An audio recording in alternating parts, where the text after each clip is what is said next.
Coucou, ok, je vous fais cette petite vidéo à part parce que mon top des favoris de l'année, il y avait déjà 16 livres. C'était déjà... Voilà, exactement Achille, merci beaucoup de l'avoir dit. C'est vrai que c'était...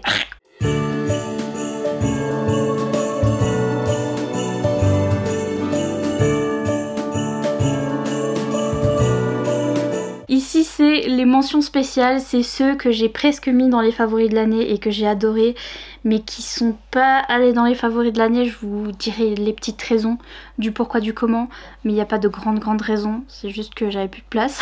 Au bout d'un moment je pouvais pas vous faire une vidéo de 46 lectures. Donc pour les petites mentions spéciales, qu'est-ce que j'ai cette année? J'ai Criminal Intentions, comme l'année dernière en fait. Et c'était ça mon truc, c'est que je l'ai déjà mis dans le top de l'année dernière. Et là cette année j'ai lu la saison 2. Donc j'avais lu tous les livres de la saison 1 déjà l'année dernière. Et cette année j'ai pas encore fini la saison 2. Mais j'ai bien lu quelques livres de la saison 2. Et c'était toujours aussi bien. Et c'est toujours aussi incroyable. Et j'aime toujours autant. Et c'est toujours dans mes favoris. Mais je me suis dit si je le remets dans les favoris, vous allez me taper. Non, parce que vous êtes gentils, vous êtes gentils. Mais vous allez peut-être en avoir marre un petit peu. Peut-être un petit peu. Mais il faut quand même savoir que cette série est toujours dans mes favoris. Et encore une fois cette année j'ai lu la saison 2 et c'était trop bien. Et à chaque fois ça m'étonne parce que c'est un policier. Donc on parle d'affaires de police, on a deux policiers qui vont tomber amoureux, mais c'est très slow burn, très slow burn. C'est juste que les relations entre les personnages, que ce soit la relation amoureuse et les autres relations autour, sont hyper bien faites, c'est hyper bien écrit. C'est trop bien écrit. J'ai déjà prévenu chez Bookmark, que je leur ai dit bonjour, cette saga existe, vous pouvez la traduire sans problème, on vous attend. Voilà, ils ont dit d'accord, on note. Donc c'est tout ce que je peux vous dire sur la traduction. Mais en tout cas, voilà, c'est le seul policier thriller, le seul truc un petit peu similaire à des livres policiers thriller que vous retrouverez dans mon top et que vous retrouverez dans mes lectures, parce que il y a une romance qui est trop bien faite, qui est trop bien écrite, et même tout ce qui est policier et enquête et tout, c'est bien écrit aussi, puisque il y avait même des trucs un petit peu spooky, un petit peu qui faisaient peur, qui m'ont fait réellement peur. Dans la saison 2 notamment, j'étais en train de lire un des tomes de la saison 2, j'étais en train de lire dans le noir, et ben je suis pas restée dans le noir longtemps, j'ai vite allumé la lumière parce que j'étais pas très rassurée. Donc voilà, et les enquêtes donnent envie de savoir ce qui s'est passé et tout, c'est vraiment très bien écrit, donc... J'adore cette saga, je vous dis. La traduction, on y est. Je travaille dessus. Enfin, c'est pas moi qui... Mais je l'ai dit. Je l'ai dit.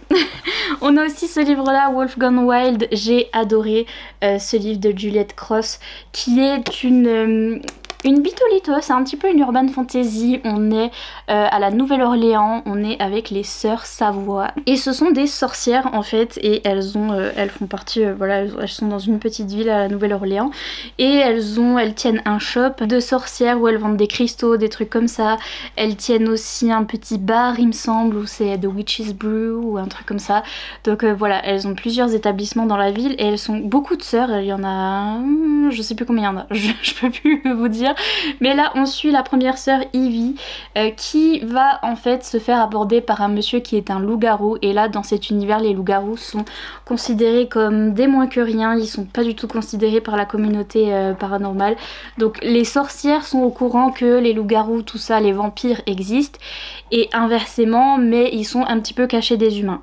Donc c'est comme ça que ça se passe. Et nous, notre loup-garou, il a un problème, c'est que son loup est coincé à l'intérieur de lui, il n'arrive pas à se transformer, et ça lui provoque plein de petits ennuis qui deviennent de plus en plus graves.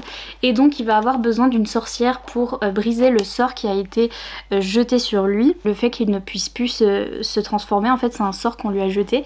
Et donc il va aller voir Ivy, qui est une sorcière qui est spécialisée dans le fait de briser des sorts. Il va rencontrer toute la famille Savoie, du coup toutes les sœurs, et surtout ils vont tomber amoureux avec Ivy et notre jeune homme qui s'appelle Matteo. Et lui il est tellement swoony, il est parfait, leur relation est parfaite, c'est trop bien écrit, ça se lit super bien. C'est juste que en fait j'ai hâte de lire la suite, et je sais que dans la série il se peut que j'en ai d'autres favoris. Vous voyez ce que je veux dire? J'adore ce couple là, mais on voit déjà qu'on va avoir des autres couples dans le reste de la série, et il y en a un en particulier qui me titillent, que j'ai envie de lire, et donc je sais que ça va être eux mes préférés, et donc c'est eux qui vont être dans les préférés de l'année, mais en même temps j'aime trop cette série, c'est vraiment trop bien. Pareil, j'essaye de faire traduire, you know.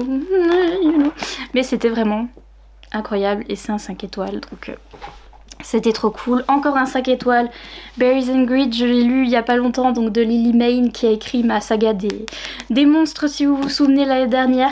Et là aussi c'est un monstre, c'est une romance monstre, donc le monsieur est un monstre, il est un demi-Urgus.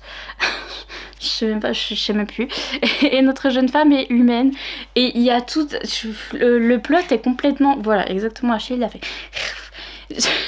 Le plot est complètement what the fuck déjà pour commencer, où on a notre monsieur qui est un monstre, un demi-Urgus. Les demi-Urgus sont sur Terre, font partie de notre communauté. En fait, ils viennent de la Deep Earth, donc ils viennent de sous la Terre, très profondément.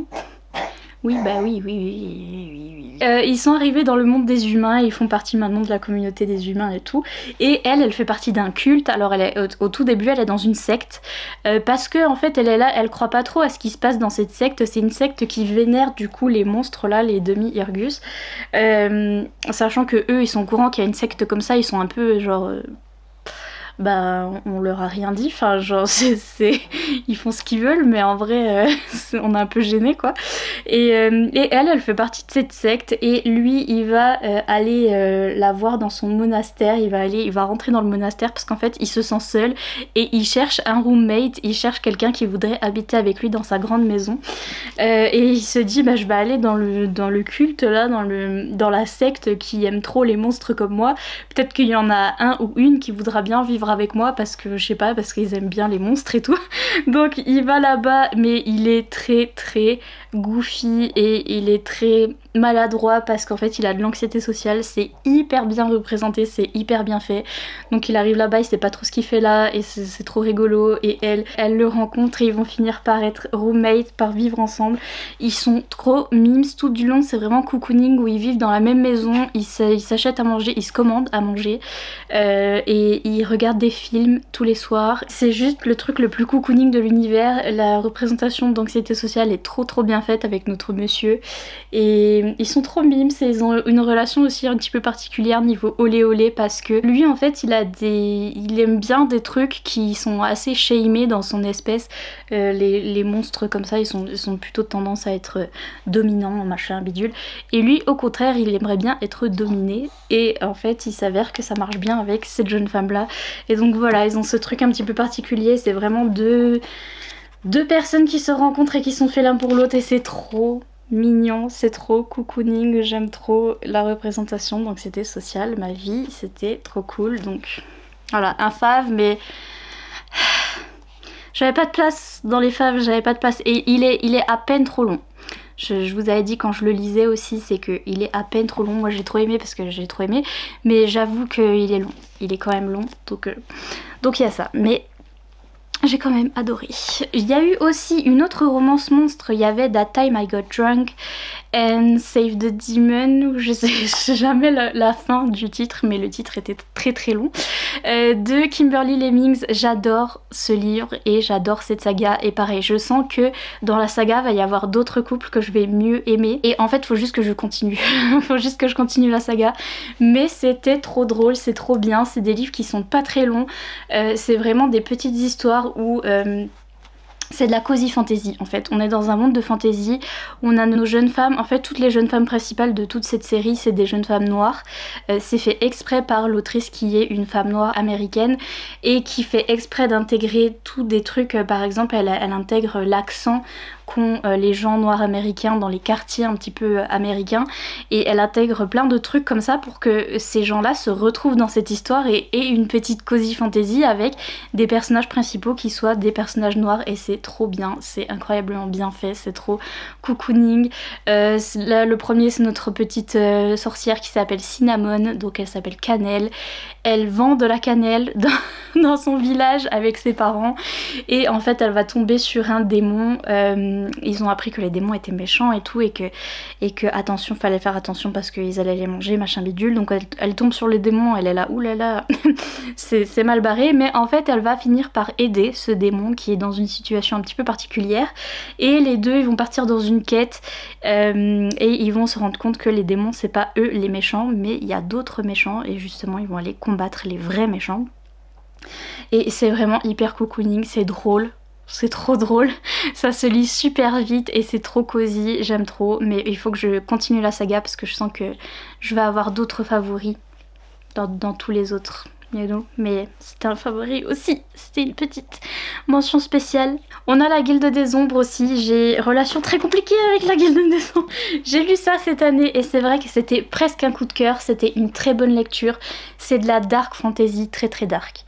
Mais très très dark, où c'est avec ça que j'ai eu un peu de mal, c'est parce qu'on suit notre jeune femme qui a 10 ans, elle a 10 ans pendant longtemps dans ses premiers livres, et il y a déjà des trucs qui se commencent au niveau de la romance alors qu'elle a 10 ans, you know what I mean? Mais pas vraiment. Mais disons qu'elle rencontre son love interest, elle a déjà 10 ans, et lui, enfin elle a 10 ans et lui il a déjà 200 ans. Et you know, on voit bien que c'est son love interest et des choses comme ça. Le monde est très très dark, par contre c'est très très bien écrit, c'est très bien fait. Il y a vraiment ce truc, cette analyse entre le bien et le mal, ceux qui sont méchants, ceux qui sont gentils, mais c'est poussé au niveau psychologique, c'est poussé très très loin, ce qui fait que c'est très très long. Beaucoup de descriptions, mais c'est surtout, c'est pas vraiment les descriptions des paysages et tout, c'est vraiment le combat intérieur qu'ont les personnages pour se dire est-ce que ça c'est la chose à faire, et est-ce que c'est vraiment être gentil que de faire ça, ou être méchant que de faire ça, et des choses comme ça. C'est très très psychologique et c'est très intéressant, j'ai adoré cet aspect là, j'ai adoré le monde en soi, même si c'est très dark, et j'ai bien aimé notre personnage principal, même si elle met du temps à grandir, et elle fait des erreurs quand elle est petite forcément. Et petit à petit les choses changent, les méchants changent, les gentils changent aussi, on se rend compte de ce qui se passe vraiment dans ce monde de fantasy. Il y a des dragons, donc incroyable, mais les dragons mettent du temps à arriver aussi parce que tout est lent et tout est long. Donc c'est pour ça qu'il est dans les mentions spéciales, c'est parce que c'est très lent. J'ai lu pour l'instant le tome... donc ça c'est le tome 1 partie 1, j'ai lu donc le tome 1 partie 1 et 2, le tome 2 partie 1 et 2... Non, je sais plus. C'est pour vous dire, il y en a tellement. Ils sont sur ma wishlist. J'ai lu 2 sur le tome 1 partie 1 et 2, et je crois que j'en suis au tome 2 partie 2. Je crois que je me suis arrêtée au tome 2 partie 2 parce que il y avait vraiment des trucs que j'attendais dans ce tome 2 partie 2 que j'attends depuis ce tome 1 partie 1 qui est énorme, et qui encore sont repoussés dans le tome 2, et j'étais... Je m'en pouvais plus. Et donc voilà, c'était un peu trop long, mais c'est une saga que j'ai adoré lire cette année, donc dans les mentions spéciales, parce que c'est très très bien écrit, c'est très bien fait. Par contre attention, très très adulte, très très dark, beaucoup de trigger warning, c'est classé dans le rayon adulte en librairie, et c'est bien fait parce que c'est vraiment pas de la romantasy, c'est pas des petites romantasy mignonnes comme je lis d'habitude. You know. C'est même plus dark que tout ce qui est Fourth Wing, le serpent et le descendant de la nuit, tout ça c'est plus dark ici, donc attention. Et puis on a aussi cette petite romance hockeyeur, donc Heated Rivalry, qui est le tome 2 en fait de la saga Game Changer. Il n'y a pas besoin de lire le tome 1 parce que moi j'ai lu que le tome 2. Je faisais que de le voir sur YouTube partout, dis-toi. Ah. Mon dieu, c'est dur de choper la bête. Donc oui, il n'y a pas besoin de lire le tome 1. Moi j'ai lu le tome 2 directement, et le tome 1 on voit qu'il y avait une petite relation qu'on n'a pas suivie et qu'on en reparle dans le tome 2, mais bref. Il est traduit chez Juno Publishing, donc vous pouvez le lire en français, et c'était vraiment trop bien. C'est juste la couverture. Et franchement, seule raison pourquoi c'est pas dans les favoris de l'année, c'est parce que c'est la couverture. Également la laine d'Achille. Monsieur, de toute façon le poisson là dedans. Pas dans les favoris de l'année, la laine d'Achille. Mais donc voilà, c'est des hockeyeurs en fait qui font partie d'équipes rivales et qui sont vraiment connus pour être les rivaux de ces équipes. Donc on a un monsieur qui est québécois, qui est canadien-français, et un autre monsieur qui est russe, et les deux jouent dans des équipes de hockey. Ok et ok A des États-Unis en fait, et des équipes qui sont opposées, et c'est vraiment les joueurs phares de leur équipe, de chaque respectivement. Et en fait à chaque fois qu'ils se rencontrent pour un match, tout le monde se dit purée, il y a machin et bidule, ils se détestent, est-ce que c'est cette équipe là ou cette équipe là qui va gagner, mais vraiment tout le monde a les yeux rivés sur ces deux là qui sont des rivaux en fait. Et voilà, c'est connu comme ça dans les médias qu'ils s'aiment pas, etc. Sauf qu'en fait, ce que c'est pas les médias, ce que savent pas les gens, c'est qu'ils se sont rencontrés déjà, ça fait longtemps qu'ils se rencontrent, plusieurs fois, et ça fait longtemps qu'ils hook up à chaque fois qu'ils se rencontrent. Donc à chaque fois qu'ils ont un match l'un contre l'autre, ils vont dans un hôtel, ou dans souvent des hôtels, mais après petit à petit ils vont chez l'un ou chez l'autre, et ils sont ensemble pour la nuit. Voilà, et après ils se séparent et ils se retrouvent à chaque fois à chaque match. Ils savent pas trop, ils comprennent pas trop comment ça a commencé. Au début en effet ils se détestaient, et tout à coup voilà, ils se sont mis à moitié sortir ensemble. Mais ils sont pas vraiment ensemble en fait. Et en fait on va tout au long de ce livre, on va voir comment va évoluer leur relation. Et parce qu'ils veulent rendre les choses un peu plus officielles, parce que ils commencent à se rendre compte que l'air de rien... ils ont envie de se voir tout le temps. Et c'est vraiment bien fait, bien écrit, et c'est trop cool. Et voilà, c'est juste cette couverture, mais c'était archi bien. J'ai trop aimé ce livre. Et donc voilà, c'était ça les petites mentions spéciales de cette année, qui font pas partie des favoris, mais qui font partie des favoris quand même. C'est juste que je suis obligée de les mettre dans une autre vidéo, parce que sinon c'est trop long. Parce que j'aime trop de trucs. Donc désolé. Mais disons que c'est... En fait j'ai fait mon top 16 et là il y en a 6 mentions. Donc 6 et 6, 12. Disons que c'est mon top 22. Ah purée, chaque année je fais ça. L'année dernière je croyais que j'avais fait top 22 de 2022, mais en fait non. Et là je fais top 22 de 2023. Alors qu'il en manque un. Juste un. Et j'aurais pu faire mon top 23 de 2023. Mais non. Bref, c'est mon top 23 mon top 22 de 2023, avec mes 6 petites mentions spéciales que j'aime beaucoup aussi, mais que j'ai dû séparer. Sniff sniff. Sur ce, n'hésitez pas à me dire quelles sont vos petites mentions spéciales aussi, quels sont ce genre de livres qui cette année vous ont plu vraiment à fond, mais qui font pas partie des favoris, parce qu'il y a un tout petit truc qui fait que ça fait pas partie des favoris, dites-moi.